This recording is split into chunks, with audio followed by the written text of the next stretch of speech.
On poursuit ce Lex Inside, on va parler de la transaction en droit du travail. De quoi s'agit-il? Quels sont les enjeux? On fait le point avec mon invité Sébastien Mailloux, avocat chez Barthélémy Avocat. Sébastien, bonjour. Bonjour Arnaud. Alors avant de rentrer dans le vif du sujet, on va commencer par une définition. Qu'est-ce que la transaction en droit du travail? Alors la transaction en droit du travail, le contrat de transaction résulte du Code civil et l'article 2044 du Code civil et la transaction de toute manière vous la trouvez possible dans toutes les matières juridiques. Alors l'objectif c'est un accord entre les parties pour mettre fin à une contestation née ou à naître via des concessions réciproques. L'objectif c'est de trouver une solution à l'amiable, hors contentieux, à un litige potentiel. Alors, en matière de droit du travail, ça peut autant être sur l'exécution qu'au moment de la rupture du contrat de travail. Et l'avantage, c'est qu'on peut faire une transaction, signer une transaction n'importe quand, même lorsque la procédure est engagée. Donc maintenant qu'on sait ce qu'est un accord transactionnel, concrètement, quelles sont les conditions de validité d'un tel accord? Alors, pour que la transaction soit valable, il faut déjà une contestation, donc il faut bien cerner la contestation en tant que telle, qui peut être future et probable éventuellement. Il faut également que chacune des parties soit d'accord pour mettre fin à cette contestation. Et surtout, il faut des concessions qu'on appelle réciproques, donc autant des concessions de la part du salarié que de la part de l'employeur, en sachant que la concession du salarié est bien souvent sa renonciation d'exercer une action judiciaire et la concession de l'employeur est le plus souvent financière. Alors on va se placer du côté de l'employeur. Quels sont les avantages pour l'employeur de transiger avec un salarié? Alors il y a plusieurs avantages. Le premier avantage, c'est d'éviter l'aléa judiciaire. On le sait en matière de droit du travail, le positionnement de certains conseils des prud'hommes est parfois un peu compliqué, notamment d'un point de vue juridique.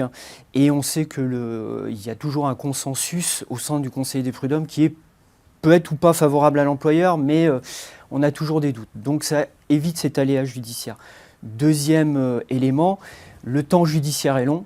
Il peut y avoir éventuellement un appel à la suite d'une décision du Conseil des prud'hommes. Ça permet d'accélérer et de régler les choses et de régler le litige plutôt qu'attendre le temps judiciaire, que le temps judiciaire passe. Autre élément assez intéressant, c'est que, et notamment pour des salariés peut-être niveau cadre supérieur, ça permet de rester en catimini pour négocier la transaction avec quelque chose, on va dire, un peu de secret, et ça évite une éventuelle publicité auprès du public. Et dernier élément, parfois on met en œuvre des licenciements avec des motifs, on le sait, un peu justes d'un point de vue juridique. Ça évite une contestation judiciaire. Alors est-ce que ça évite vraiment tout type de contestation par le salarié?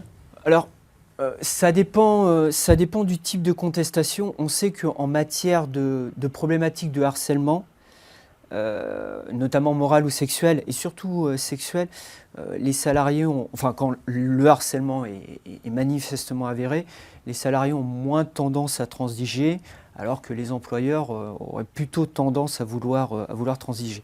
Et après, il faut bien que vous compreniez que la transaction, on l'utilise dans la très très grande majorité des cas au moment de la rupture du contrat. On peut l'utiliser sur des problématiques d'exécution du contrat en cours de relation, mais on l'utilise assez rarement, du moins Le but, c'est un peu d'encadrer la rupture, c'est ça? Voilà.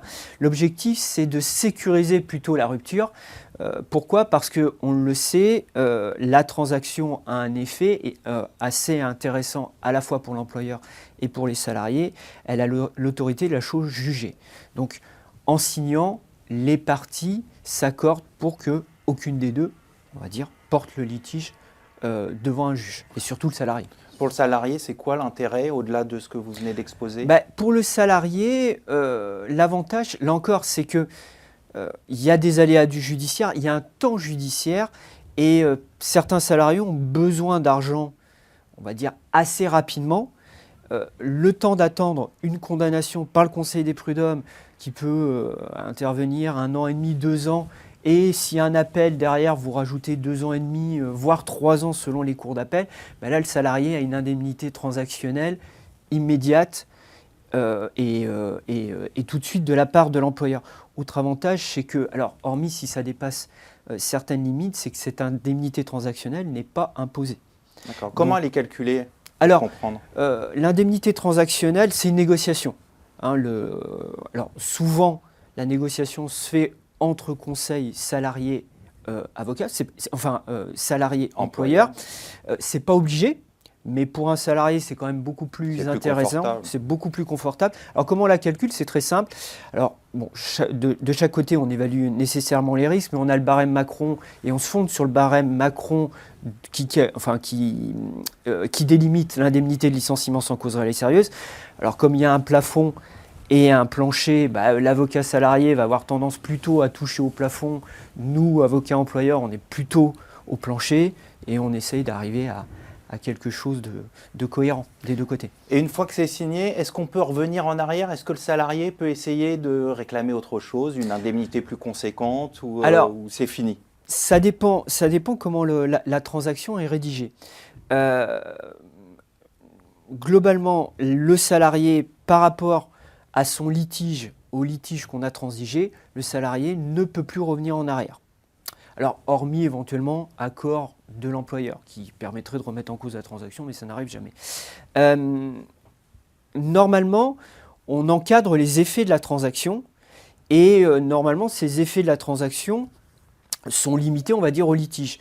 Mais on rédige, c'est souvent l'employeur qui rédige, l'avocat employeur, on rédige suffisamment bien les transactions pour que le salarié ne puisse plus rien demander, que ce soit au moment, du fait de la rupture ou du fait de l'exécution du contrat. Donc il faut quand même bien rédiger la transaction pour éviter d'éventuelles contestations derrière. Oui, tout à fait. Alors ça pose énormément de difficultés parce que l'un des avantages de la transaction, et notamment pour l'employeur, c'est que l'employeur ne paye pas de cotisation sociale sur l'indemnité transactionnelle. Mais encore faut-il que cette indemnité transactionnelle compense un préjudice pour le salarié lié à la rupture. C'est une vocation indemnitaire. Donc, la Cour de cassation nous a également fait une proposition en disant si votre indemnité transactionnelle, par contre, est liée à l'exécution du contrat et notamment si c'est pour régler des problématiques de salaire, là, l'indemnité transactionnelle, c'est du salaire et donc on paye des cotisations en tant qu'employeur. Donc, il faut, en gros, dans l'indemnité transactionnelle, être très précis sur les montants de cette indemnité. Bien, qu'est-ce que va compenser le montant de cette indemnité-là? Est-ce que c'est une problématique d'exécution du contrat? Est-ce que c'est une problématique, on va dire, de fin de contrat? Qu'est-ce que ça compense, cette indemnité? Parce que c'est assez important, parce que derrière, l'URSSAF est très vigilante sur la rédaction de la transaction. Donc rédiger bien strictement cette transaction de manière à sécuriser cet accord transactionnel. Voilà. Autant pour le salarié que pour l'employeur. Hein. On va conclure là-dessus. Merci Sébastien Mailloux. Je rappelle que vous êtes avocat chez Barthélémy Avocats. Merci. Tout de suite, l'émission continue. On va parler de fraude au président.